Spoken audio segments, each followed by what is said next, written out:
Hey, welcome to RYGR Sports, everybody. I'm Yash, And I'm Logan. and today we'll be talking about the best and the worst sports teams of all time. Now, this only includes the four major sports we have in America: NHL, MLB, NFL, and NBA. And Logan will go first. All right, so we're both going to be going over what we think is the worst single season by a professional sports team of all time, and then we're going to go on to what we think is the best professional sports team season of all time. For my worst team ever, I'm going to go to the 2017 Cleveland Browns.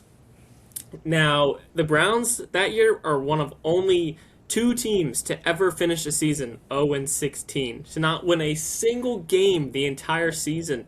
The Lions did it before them, and the 2017 Browns were the second team to never win a game during an entire course of an NFL season, which is honestly crazy to think about because the Raiders were terrible this year. The Giants were terrible, the Titans were terrible, and yet those teams still won two or three games. This team won zero games. Obviously, they finished last in their division. They scored 234 points that season, which was dead last in the NFL. If you do some math, I mean, it kind of averages to about 14 points a game, 14.6 to be exact, which was last in the league. As far as points allowed for their entire season, they finished second to last. They gave up 410 total points and gave up 25.6 points per game, which is probably equivalent to the Dallas Cowboys defense from this season. They were giving up 25 plus the entire season.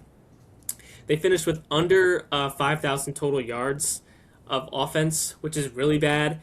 And all of their stats and numbers from that season were absolutely atrocious. A 33.8% third down conversion, which is awful, and a minus 28 turnover differential. That is insane. Their quarterback Deshaun Kaiser finished with 2,900 passing yards, which is terrible. And they also had two other quarterbacks that played in games for them that year as well. Their quarterbacks that season finished with 15 total touchdowns and 28 interceptions, which is absolutely brutal. They didn't have a 1,000-yard rusher. Obviously, Isaiah Crowell was their leading rusher, and their leading receiver had 700 yards, Duke Johnson. Um, Now, the 2017 Cleveland Browns actually played my New York Jets. I believe it was one of the first few weeks of that season, and the game was actually very close, if I remember correctly. But the Jets did win that game. Um, but the 2017 Browns are one of sports' worst franchises. We've not. I mean, the Browns as a franchise are absolutely awful to begin with. But that season, I mean, you had fans showing up with paper bags over their heads. That was just brutal. And I know they've made the playoffs. They have a playoff appearance since then, but the Browns still remain one of the NFL's worst run organizations. And once the Browns actually become good, it is going to be nice to see. I know they have some really good players now, like Myles Garrett. Jerry Judy's solid, but that 2017. I don't know if we're ever going to see another 0-6, now I guess 0-17 team in the NFL ever again. I'm not even sure if that's even going to happen again. But they're going to be my worst team of all time. Okay, so for my worst team of all time, uh, I'm actually gonna go the 72-73 Philadelphia Sixers. I know that's like way back, but looking at the record here, they went 9-73. I mean, just take a moment and think about it for a minute. They played 82 games and they had a 10% win percentage.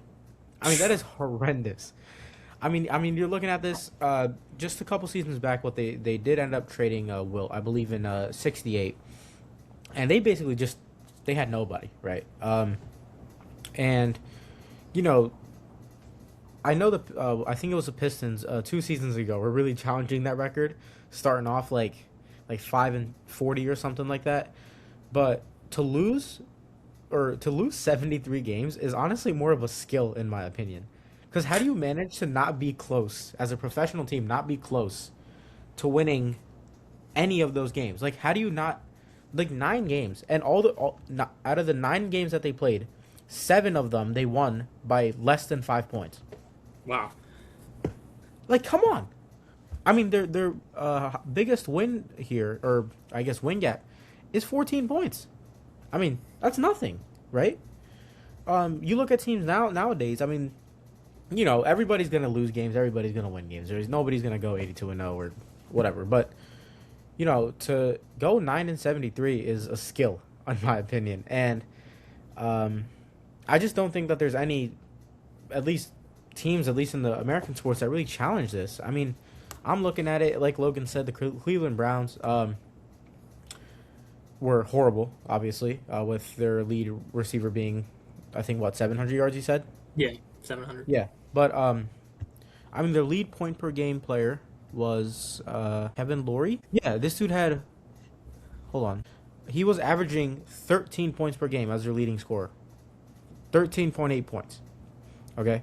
Another player, Hal Greer, who was apparently their second best player. Hal Greer was a very solid NBA player. Yeah, that season he averaged 5.6 points per game. Okay. So that is just not great, right? But really, there's not much else to say. You just look at the record, and like, in my opinion, this has got to be the worst team ever. Obviously, I wasn't alive to see it, but just looking at the record, it doesn't look that great. So, yeah. So yeah, I mean, I know the Sixers had a really rough, few years when they were trusting the process. Those early 2010 Sixers teams were absolutely awful. 9 wins. I don't think we're ever going to see another NBA team that wins that many games. With the amount of talent that's in the league now and how the game has changed and everything, that record will stand, I believe, forever. I don't think, a team, the worst teams in the NBA now are still going to win 15 to 20 games. Oh yeah.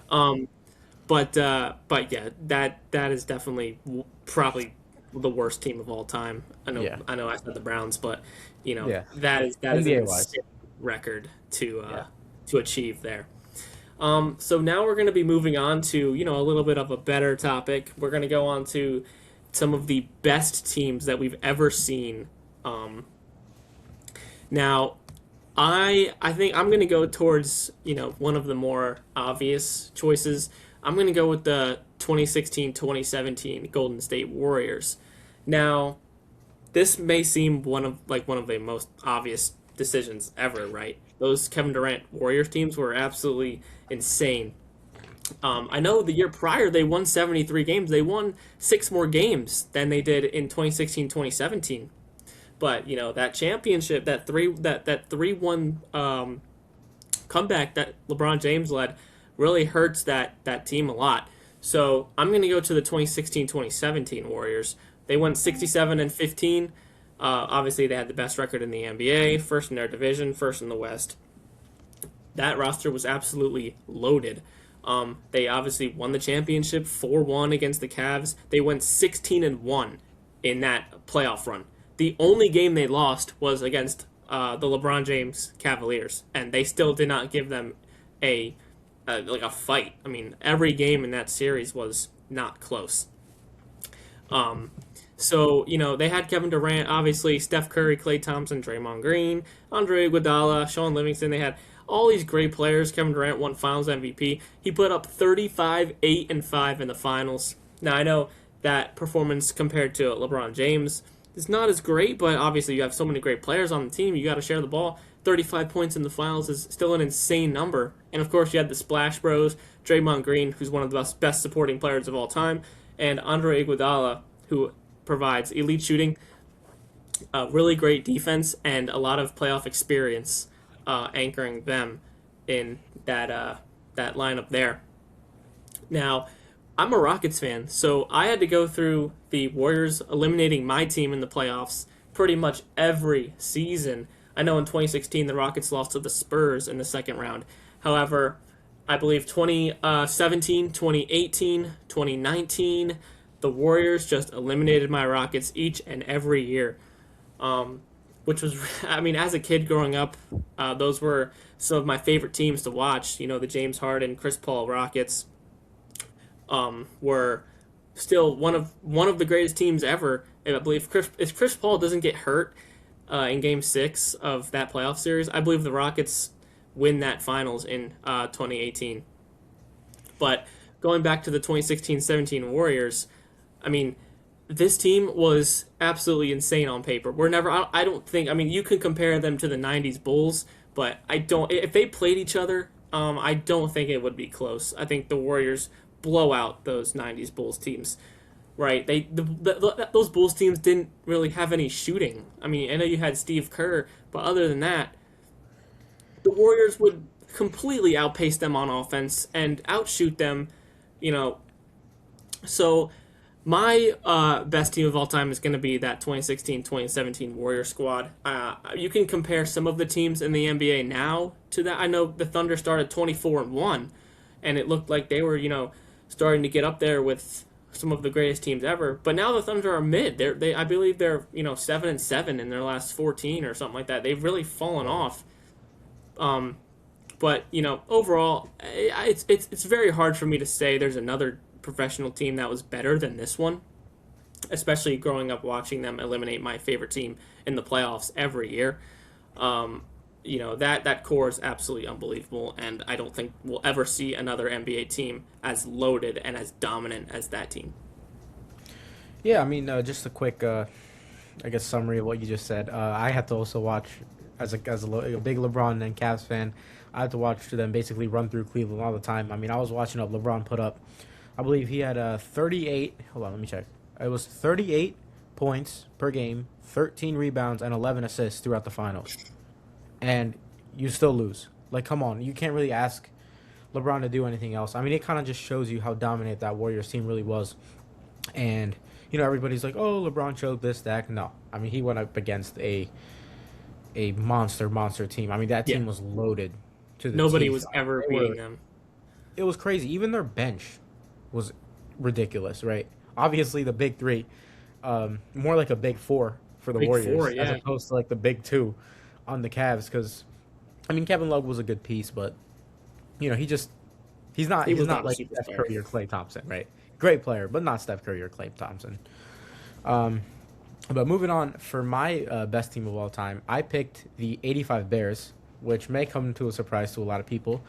In a sense, I was really between the Patriots and the Bears, but I just wasn't like 100% sure on the Patriots, mainly because they lost the biggest game um, of the year, as opposed to the Bears actually like crushing my Patriots in the Super Bowl.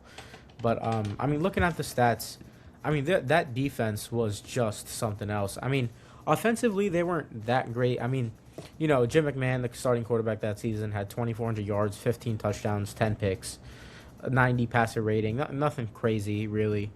Walter Payton obviously was the main person on the I guess the squad. He had 2,000 overall yards, along with 11 total touchdowns and 50 catches. So that's huge, right? I mean, Walter Payton, obviously we know what kind of player he is, but really defensively, they were something else. I mean, points allowed, they allowed the least points per season, or for the entire season, they only allowed 198 points, which if you really work that out, that's like 12 or 13 points per game, which is unbelievable. Um, you're looking at the total yards that they allowed, also the first in NFL history with 4,100 yards allowed. You're looking at the amount of takeaways, also the first in NFL history with 54. And they led the league in sacks that year. And this is the craziest stat that I've ever seen. They only allowed, in 3 playoff games, they allowed a total of 10 points. Wow. Like, that is It's never unbelievable going to how happen dominant again. this defense was. It's never going to happen And again. no, and in the Patriots Super Bowl, they only allowed 7 rushing yards total. So, they finished 15-1. Obviously, totally, including the Super Bowl, they were 18-1. Easily, just they crushed everybody in the playoffs, right? I mean, you're not winning a football game scoring 3 points in a game, right? It's just not happening. Obviously, you had a few Hall of Famers as well: Walter Payton, Mike Singletary, Richard Dent, just to name a few. Um, but I mean, yeah, that kind of sums it up for me on the Bear side. Yeah. So When you go over sports lists or rankings in general, everyone's always going to have different opinions on who they think is the best or the worst or whatever. But these few teams are just some of the teams that we believe are the best and the worst. If you guys have any other opinions or any other organizations or teams that you believe are better than the Warriors or the Bears, or worse than the 76ers and the Browns, leave a comment down below, and we'll be sure to read everything and let you know our thoughts. But that's about going to do it from this video. Hope you guys enjoyed, and we will see you guys in our next episode. See ya.